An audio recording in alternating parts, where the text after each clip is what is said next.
Okay. All right, so I'm gonna call this meeting to order. Do we have any additions or deletions to the agenda?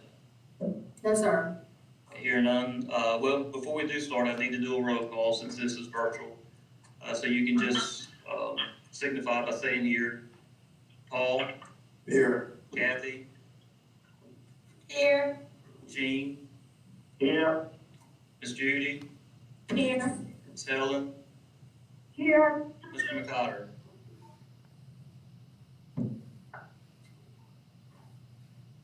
He's muted. He's muted. Okay. Yeah. Here. All right, there we go. All right, since we have no additions or deletions to the agenda, I now will take a motion to approve as presented. Motion. Second. Second. All right, motion and a second. We'll do the roll call. You can signify with aye or nay. Paul? Aye. Kathy? Aye. Jean? Aye. Judy? Aye. Miss Helen? Aye. Mr. McCotter?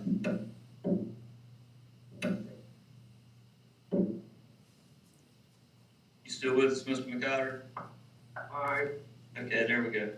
All right, moving on to agenda item number 2, discussion about our COVID-19 protocol. So over the last few days, basically starting on Friday, there's been a lot of discussion. And if you've been looking at our numbers, and I've been getting some numbers updated daily, sometimes more than daily. I was involved in a meeting yesterday with Ms. Jackson, Mr. Rice, and our 4 nurses. And if you're looking at the numbers, our positive numbers are low and are staying low, but it's the quarantines that are rising and the quarantines that are, I heard some feedback. Make sure everybody hears me. Paul probably needs to mute. That came from him. Okay. All right, so as I was saying, if you look at the numbers, our positives are staying low, our quarantines, they are the numbers that are going up quickly.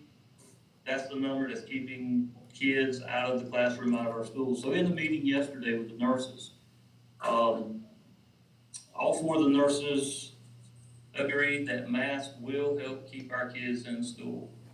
I will say for myself, I'm still not 100% sure that masks are the saving grace that will keep anyone from catching COVID, but the main thing is if it will keep our kids in school with wearing masks, then that's what we need to do. All our 4 nurses made that comment yesterday. I think Ms. Jackson agrees with that. I agree with that. So my recommendation today for this meeting is that we do approve that our students K-12 will wear a mask when they're in the buildings outside. We can discuss that today. There's also some discussion that we need to have as far as teachers who are vaccinated and what they can do with or without wearing a mask. Use of face shields for our teachers in our lower grades who it's important for the students to be able to see their face, see their mouth as they're learning to read. And then also some recommendations for our sports. Right now we have football, volleyball, and cross country going on. Some of our discussion yesterday for sports would be outside, not to wear a mask when they're on the field playing or running. When they come on the sidelines, then they would wear a mask. Volleyball, they would not wear a mask while they're playing. They would wear a mask while they're on the sideline. And we would require that the spectators on volleyball games or events that are in the gym would wear a mask, but we would not limit the numbers of those who are coming to watch. So I'm gonna turn it over to Lisa now to make sure I describe everything correctly that we discussed yesterday. We have all 4 principals with us. We have all 4 nurses with us. So at this time, Lisa, you make sure I covered everything correctly, and then board members, please chime in so we can definitely discuss the things that I've just talked about. Thank you, Mr. Prescott. You did cover everything as we discussed yesterday. The amount of students that are being quarantined due to us following the, public schools toolkit that, every school in North Carolina is following is what's making it difficult. We are very thankful, our positive numbers are low. We are very fortunate in that, but when someone is positive, if we're not masked, then, we have to quarantine. So I did ask the 4 nurses and the 4 principals if they were available to be online. So if you want, because I know you heard from all of them at the beginning before the school year started. And in case you wanted to hear from them again, they are all online. You can feel free to ask them questions, and they'll be happy to answer them. And the bottom line is, we want to keep these schools open. There's a rumor out there today, and for everybody watching, the high school is not closing down today. That's all over Facebook today. We are in great shape as far as our schools. We are in great shape. So that's not true. We can go ahead and get that right now. And, we just want to keep these kids in school. And if masking them is the way to do that, I'm all for it. Let's do it. So with that, I would welcome you to ask questions to any of the nurses or the principals. Could you clarify the thing about vaccinated staff members wearing masks or not wearing masks or unvaccinated? Could you give me clarity? I read that toolkit yesterday, but I think there's some things I missed in my civility. Well, we also have Richard Schwartz, our attorney, on the call, and I don't know if you can hear us right now, Richard. I know he's somewhere. I can't see everybody right now. That will be up to the board. I will say that right now, the rules are different for students and staff when it comes to vaccinated and not being vaccinated, as far as quarantined and not quarantined. And so that would be up to you. I do know that since masks are not mandated by the state, I did talk to him last night and told him that if there was a concern, and I know there was early on, about not being able to see the mouth for the students that were learning to read, and we could use some clear face shields. That's not a cloth mask, I get that, but that is something that we could do. But I would like to ask Richard to talk about that, if you will, please.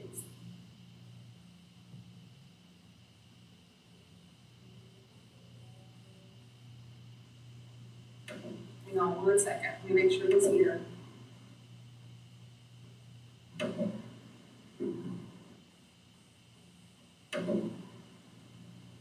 Richard, if you're talking, you're muted, but we can't hear you.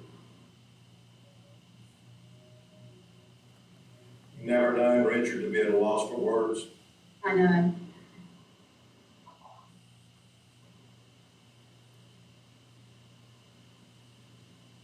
But I will say that I think it would be appropriate to have. Okay, can you hear me now? There it goes. Yeah, we got you now. Hey, Richard. Okay, I apologize. That's All okay. right. So I'm not sure which of that you wanted me to address, Lisa, but dealing with the vaccination status first. What the toolkit recommends is a lot of things dealing with vaccinations, but one of the things they recommend is to require teachers and staff to report their vaccination status, and require that any who are not vaccinated or who refuse to disclose their vaccination status participate in screening and testing programs.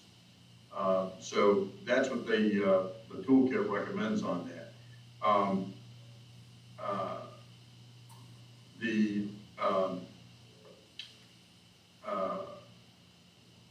Business about face shields, Lisa, that you mentioned, the current recommendation is not for face shields. Face shields are no longer favored. Cloth-based coverings are favored instead of face shields, and the reason for that is that the research has shown that the moisture droplets that are the vehicle by which COVID is transmitted go down from the face shield. They're not absorbed by the mask as they are by the cloth masks. So that's one issue with the plastic face coverings, is they don't provide the barrier that cloth face coverings do. Another thing, and I mentioned this to Lisa yesterday, I've heard a lot of, you hear a lot and you read a lot and you see a lot about on social media about students, and especially in K-5, or the younger students, needing to be able to see faces in order to develop a connection, or for social emotional learning, or for phonics, or for any number of different things. But there hasn't really been any research on that has demonstrated that to any kind of conclusive level at all. There's not even really much research at all on the connection with phonics, or properly teaching speech or reading or phonics. The only thing that's in the toolkit dealing with clear face coverings is if it's necessary in order to communicate with someone who is hearing impaired. That is a legitimate exception to the mask wearing guidelines. And in that event, you can still get face coverings that have a shield in the front that's transparent for those purposes. So that's what the information shows. I sent Lisa a link yesterday to some CDC guidance on that. For those of you who are looking in the toolkit, by the way, there's a new version of the toolkit that was just updated last Friday. August 26th is the latest version of the toolkit. The information on face coverings is at pages 9 and 10 in the toolkit. So if you've got that handy, that's where you'll find that. So I don't know if I answered the questions you wanted me to answer, Lisa. Yes, you kind of explained it to them, but I'll just, add to that. Right now, we're not making it mandatory at all that teachers wear any kind of face covering. Probably about half of them are anyway, not just teachers, staff. So that was just one option, since it's not mandatory anyway. It's not a state rule that we could do, since that was the concern of a couple of board members, that the younger kids and the mouth and all that. So that still will be ultimately up to the board, but. I did mention an article to Lisa yesterday that there was an article that came out in yesterday's Education Week about a study that was done on an elementary classroom in Southern California last May I think it was, where the teacher took off her face covering to read a story to her classroom of elementary students, and they traced it back, and half the class ended up with COVID from that teacher, from that event. And that wasn't just a related story. It was studied by the University of California. There were 3 different branches of the University of California did a study on that.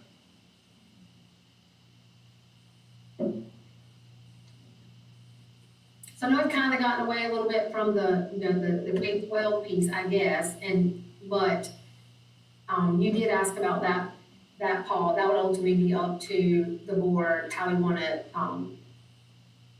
handle that. A nurse just said if they were 6 feet away, she just texted me, if they were 6 feet away, the shield would just be something extra. Like I said, just trying to make it a little bit more palatable for the board members that were worried about the younger grades. So with that, any other questions for nurses or principals? Because I did have a board member say yesterday, while they felt like this was the right thing to do, they were concerned because the nurses had said at a previous board meeting that they felt like not masking was the best thing under the circumstances, which, as Mr. Prescott mentioned to you in the meeting yesterday, they all 4 did change that tune after a lot of quarantines on Friday and over the weekend. Mrs. Delamore, you got a comment or question? No, I actually just have my hand up. I think whatever we decide, last week, we were all over the place in our feelings. I think if there's any way possible, this board needs to present a united front to the public. These 4-3 votes like Randolph County just did. You're sending mixed messages. You're either, you know, this board really, I think, based on what we've said, as John said, I don't think we have any choice. And I would hope we could be together. We might could have got a 4-3 vote last Wednesday, but that might have been the best we could have gotten. I wasn't even sure at the time. And I've anguished over this thing, and I'm too old to be anguishing, but I think it's reached a point where we have to do something. And my grandchild was in a class last year that was sent home for 2 weeks. They were fully masked. They had a less intense experience as far as COVID is concerned. So this is not to say that we can't have the same thing happen with masks, but with the guidelines as they are, I don't think we've got any choice but the mask. I've said it. May I add something to the mix here? Senate Bill 654 was signed by the governor last night. So it's now Session Law 2021-130. And it has a section dealing with face covering policies that would leave intact the current authority of local school systems to make their own decisions on the use of face coverings. But it adds a requirement that you adopt the policy, at least for students and employees. The new legislation does not address visitors or parents or anybody else, but it does require you to adopt the policy dealing with students and employees. You would still have authority to make other rules dealing with folks who are not students and employees dealing with face coverings. The new law became effective yesterday when the governor signed it, and it would require you now to vote at least once a month on whether to modify your policy. That's a requirement that would only be in place for the current school year under the terms of the legislation. And the School Board Association, I'm told, is going to create a model policy that's going to have at least 2 options on that. But for today, you don't have to adopt the policy, but you're going to have to adopt the policy. But you do need to, you're going to be required to make a decision and then revisit it at least monthly.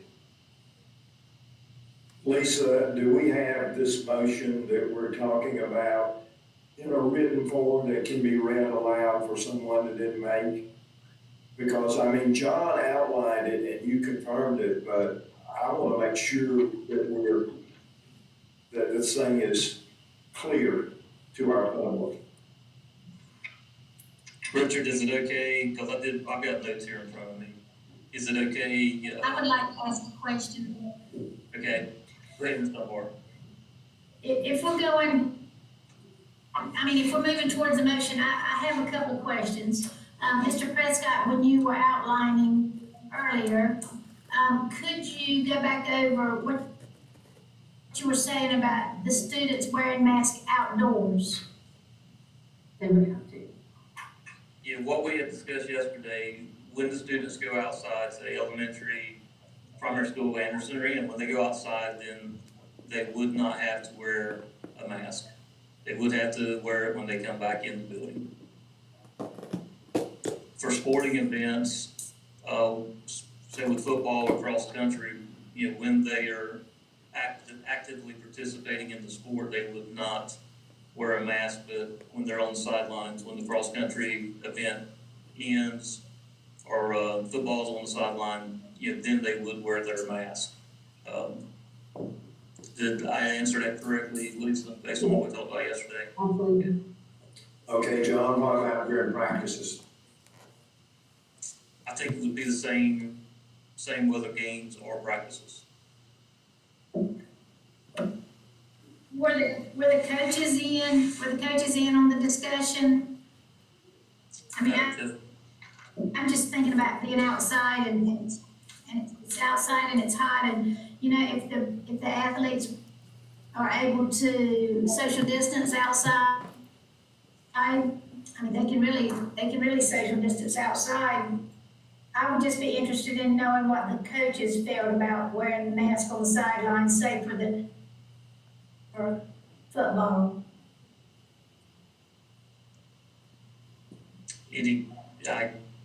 All we have is the nurses. I don't know if, I have not spoken to any of the coaches. I don't know if Ms. Jackson or Mr. Rice has, as far as a feeling on that. So, I guess, Well, I'm sorry, other schools, all the schools around us that are already mask mandate, that's how they're handling.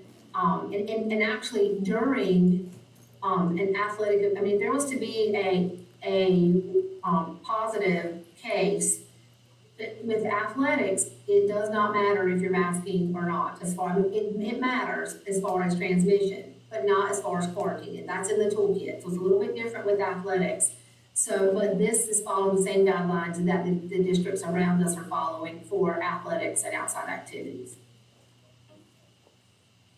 And I mean, we can do it however the board, sees fit, but, do you have a recommendation, Ms. Dunbar? Or, So if they're not wearing the mask when they're on the field and somebody later on tests positive, then they all still have to quarantine?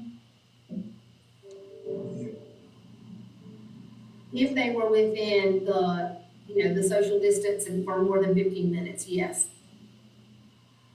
Whether they were wearing the mask or not. And like I said, that's not gonna make the difference in the quarantine, just in the potential for transmission. Is that correct, Richard? Yeah, that's correct.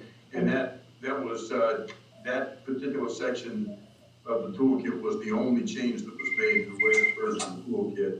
And it was just a clarification to say that the exception to quarantine rules that applies to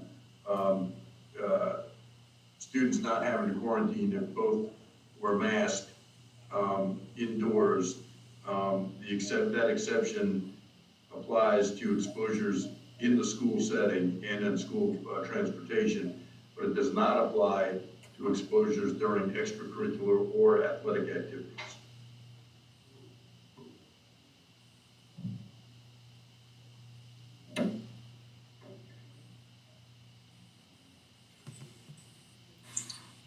any other comments or questions?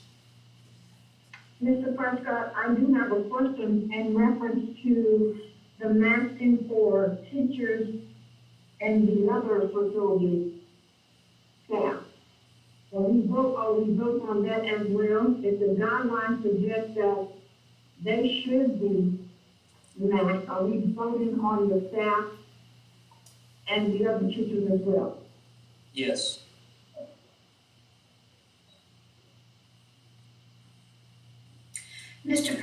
Chairman Prescott, Yes. Yes. before we bring this to a vote, I would just like, and I apologize I would just like to hear, so all four of the principals and all four of the nurses, I would just like to know for my own peace of mind, I suppose, all four of the principals and all four of the nurses feel like that this is the best thing that they would agree to what you outlined. Is that correct?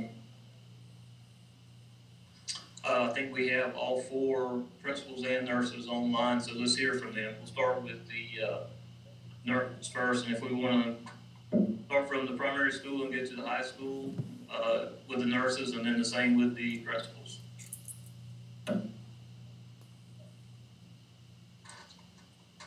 I do agree.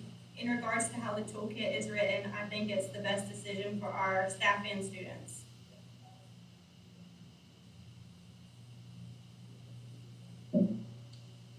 I also agree. I think that this is the one of the ways that we can keep kids in school. I don't agree that this is going to keep kids from getting COVID completely, but I think that this is the way the toolkit is written, and these are the rules we have to follow. And I do think that this is right now the best option we have to keep the most kids in school.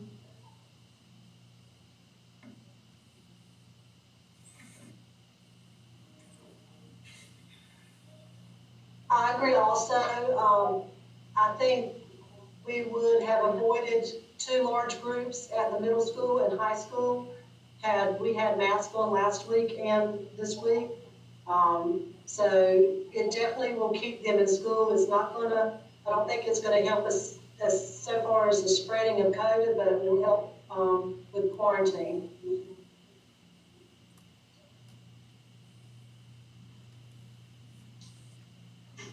I also feel that way.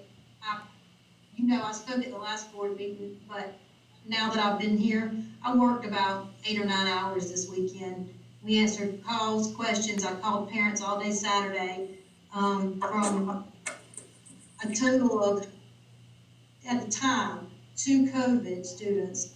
And I think we ended up 2 positive students ended up quarantining from just the high school, probably 30 kids.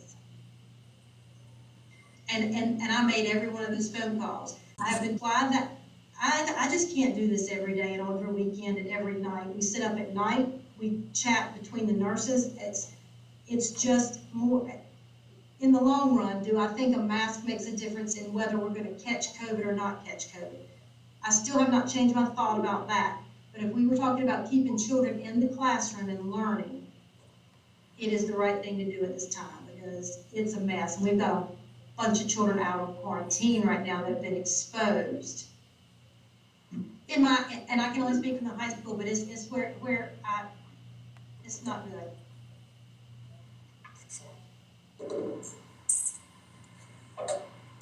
All right, I'll jump in. It's Jen Cook from the primary school, the principal.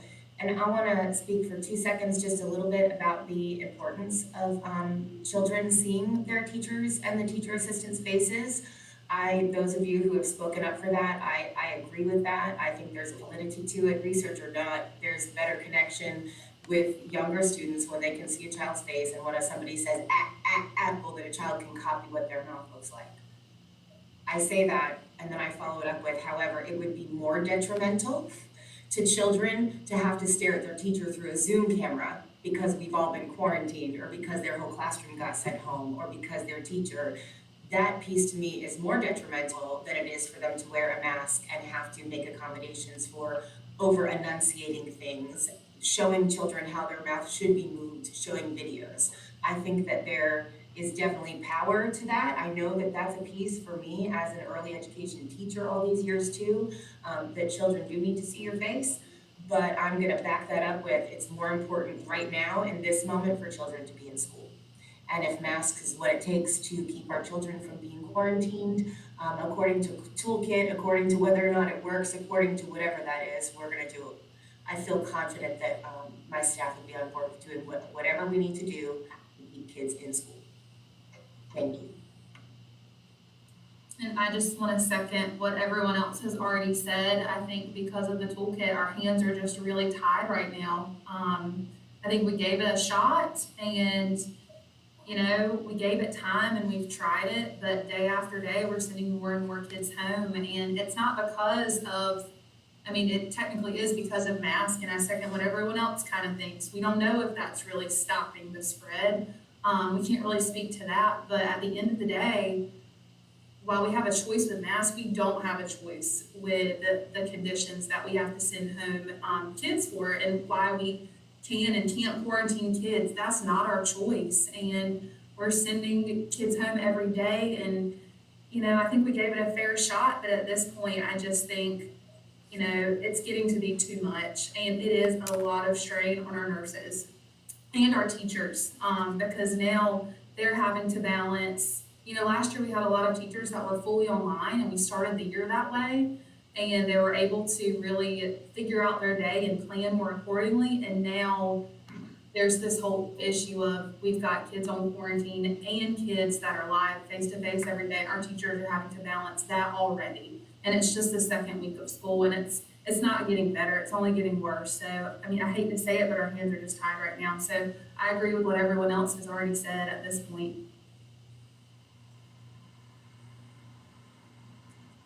I'm just going to echo what my colleagues have shared. I think whatever we can do to maximize students staying in school, that is what we need to do.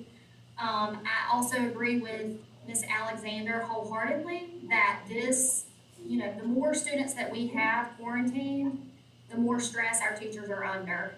And I think that I can speak for most of my staff in saying that they are perfectly happy wearing masks and would love for our kids to have on masks if it means keeping them in school.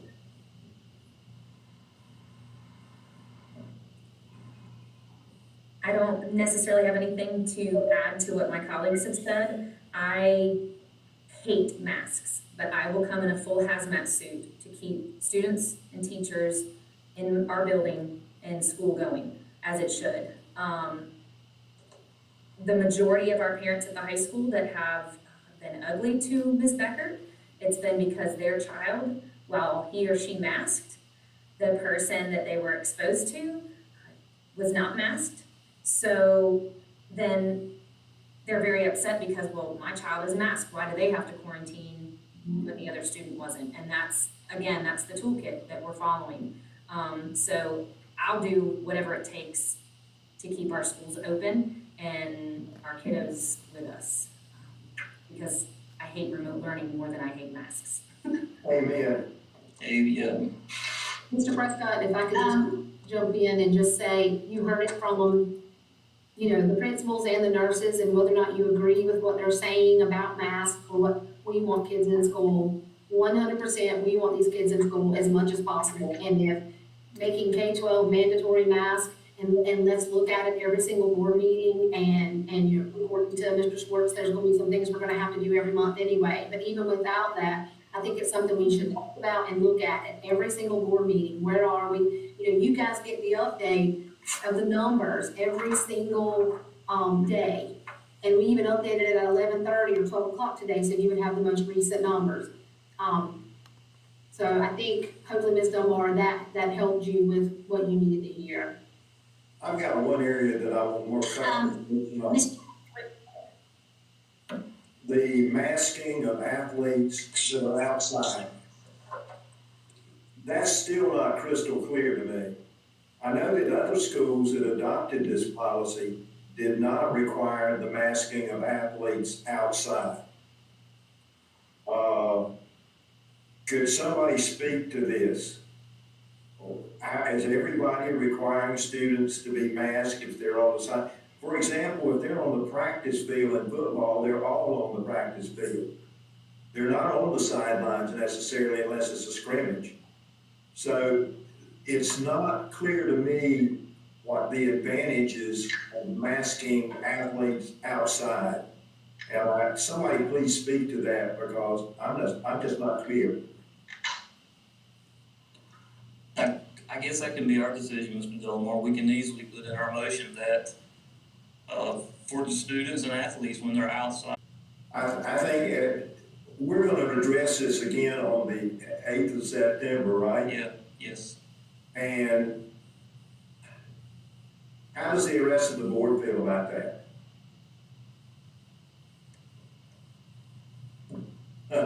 Maybe I'm the only one that hasn't. I think we need some more research on it.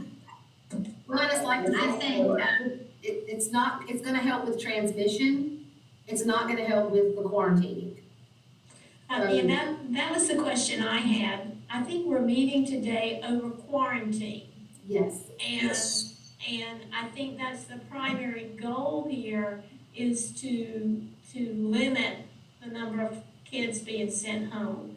And with regard to the athletes, if that's not gonna come into play, I think we need to go ahead and focus. I think we just need to settle the in-school quarantine issue, and whatever other school districts are doing, I don't think we have to be super creative. I mean, everybody's been thinking about this, so it seems like there would be a kind of a majority of what the majority is doing. Then maybe that's what we just need to follow with the athletes. But I think I agree with Judy. I think we need to get this mask situation in the schools and get our kids, protect them from being quarantined. I think we're gonna have greater risk with athletes anyway. I mean, the bottom line is, it's gonna be really hard to prevent, just like with our football team. One or two of our cross-country people. It's just gonna be hard to prevent. At this point, I would say probably not mask athletes outside. I just don't see if they're on a practice field where it's gonna make any difference. How are you gonna determine, are we gonna send a nurse out there to monitor what's going on on the field? I don't think so. How about inside masking for athletes for volleyball? Well, that's inside. Yeah. We need to clarify that. We're gonna get questions if we're not clear today on that. I would say mask them on the sidelines, but when they're on the court, not mask. And that's how Mr. Prescott started this, and like I said, what we told you is what the districts around us are doing that have been masking since day one. But we can do whatever we want as far as, the outside. If they're on the practice field, Mr. Billmore, then they're not standing on the sideline. What Mr. Rice told us that the other ones were doing were just when they were on the sideline, if they were on the sideline. Outside in practice is a little bit different, but I agree with Ms. Humphries. Right now, I think we need to focus on what's gonna keep us from quarantining kids from school, first. Ms. Dunbar, you've been trying to speak about 3 or 4 times. Yes, I would just like to say thank you to the nurses and to the principals. I was really not trying to put them on the spot, but it just really calmed my nerves and my heart, because I had so hoped that we would not get to this point. But I understand what they're saying, I truly do. And it really helped me to hear from the ones who are on the front line. They're the ones that are having to deal with this. I'm sitting at home, so it's really hard. And so it helped so much to hear from them. I'm really sad. I'm really sad that it's come back around to this again. But I agree. And so I just want to say thank you to them. That helped tremendously. Thank you. And I wanna say, As far as the athletics, go ahead, as Ted. far as the athletics, I guess getting some feedback from the coaches, but, just like with the nurses and the principals, it helped to hear from them. I don't know what to say about the athletics, so I'm not going to, I don't know about that. This is the first time I've heard all of our principals speak, and all of our nurses. And I don't know how you're doing with parents, but in this meeting, you're communicating very clearly. And I certainly appreciate that. Yes. Because I know y'all got the toughest, the U8 have got the toughest jobs of everybody in the school system. And, because you literally are front line. So, I can go home, but you gotta go back to it. So, thank you. Yeah. So, I was gonna echo that, Mr. Delmore, that thank you nurses, thank you principals. As Ms. Alexander said, we gave it a try. And we're not giving in, I'm not gonna say we're giving in, we're not making the decision today primarily because of positive numbers, it's quarantines. And that is keeping the kids out of school. I'm dealing with it personally. And it's, the kids need to be there, it's tough. So if it's okay for me to do this, Richard, my recommendation and the motion that I will make is gonna be K-12 staff and students mask inside. Outside for students and athletics, we will not require masking. Athletics inside, such as volleyball, we will require our spectators to mask. We will require those on the sidelines to mask. When they're playing, they will not have to mask. Mr. Prescott, would you mind running that down again slowly? The rest of the board and Lisa, y'all make sure I get it right. So we will, for K-12 staff and students, they will be required to mask inside. Outside, K-12 students and athletics, they will not be required to mask. Athletics inside, such as volleyball, spectators will be required to mask. Those on the sidelines will be required to mask. the student athletes, when they're playing, will not be required to mask. And I think we say this is effective tomorrow morning.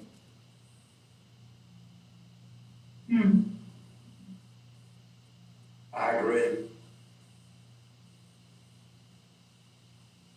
Motion.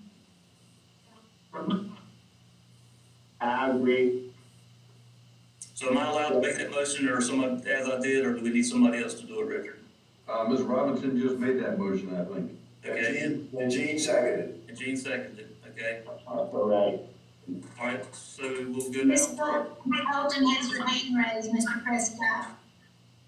Say that again, Ms. Dunbar? Ms. Holton has her hand raised. Oh, okay, I'm sorry. Yes, Ms. Holden. I apologize, I know that it's not typical to really say anything unless asked. I just No, it's wonder fine. about, since we do have pre-K students, that would not include our pre-K students. And, thank you for correcting me, pre-K through 12. Good point. Yes, thank you. If I may restate the motion, Yes, you got it right. The motion is, and Ms. Robinson, this is your motion, so please correct me if I get any of what John said wrong. Pre-K staff, and students, when they're inside, are gonna be required to wear masks. K-12 athletics outside will not be required a mask. Athletics inside, for spectators and athletes on the sidelines, would be required to wear a mask, but athletes who are playing would not be required to wear masks. rest of the board and Ms. Jackson, is that correct? Yes. Yes. May I ask a question? Do you want to address other extracurricular activities besides athletics? I guess we could say other extracurricular activities that are outside would not require masking at this time. Other board members speak up. But we will be addressing this in a week or 2 weeks, and we can have some conversation with coaches, or we might have some data to go by then. All right. Okay, I agree. Are everyone okay with it? Ms. Jackson, the extracurricular activities, Yes, inside, yes. how about outside? Same with outside, but inside they would have to mask, just like the school day. John, I have a question. Okay, This is regardless of vaccination status for staff and students?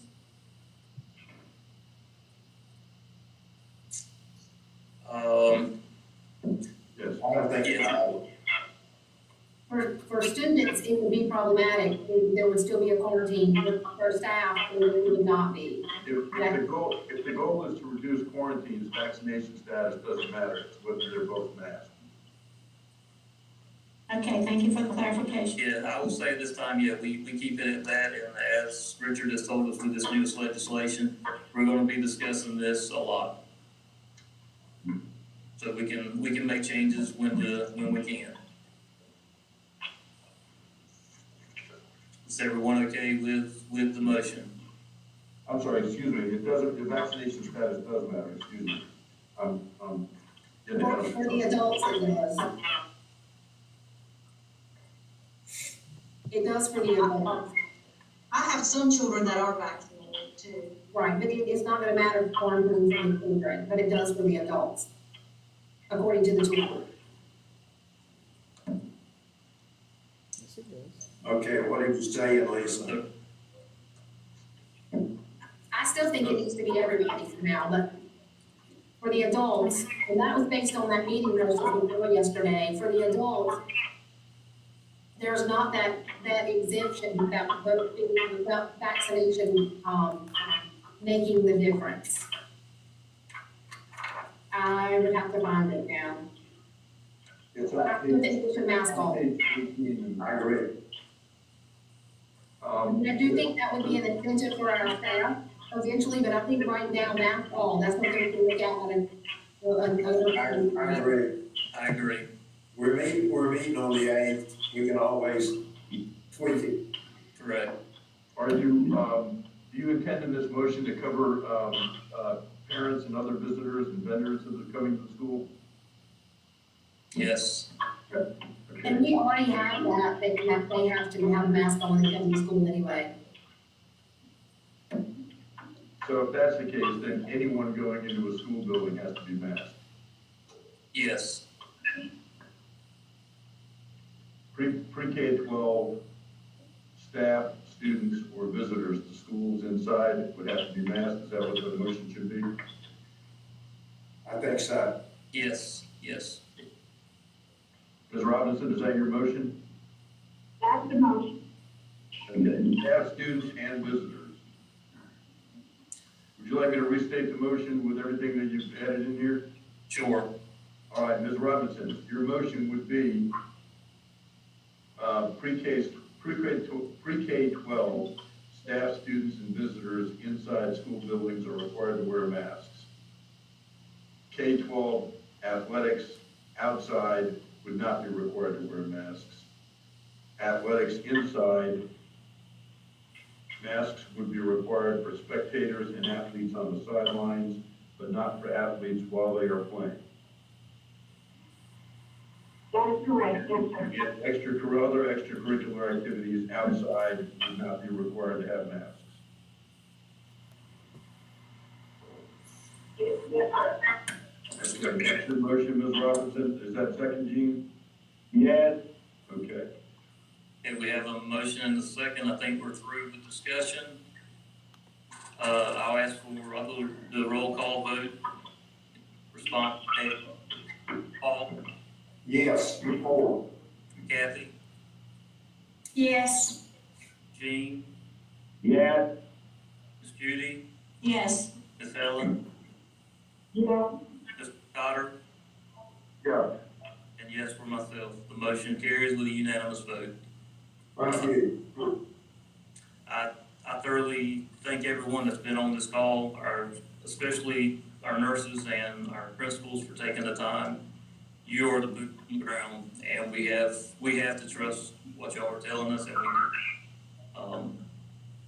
Board, thank you. We can, as it has been said more than once, we will be discussing this probably monthly, if not weekly or bi-weekly. So, and I think we've made the right decision today to quarantines that are affecting us right now.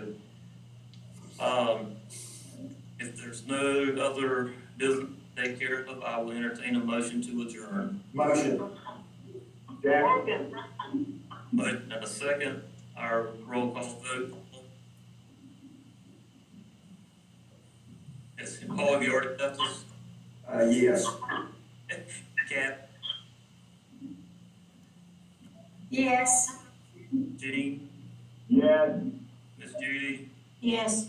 Ms. Helen, Yes. Mr. McCotter. Yes. Okay, thank you. We are adjourned. Everyone have a good afternoon.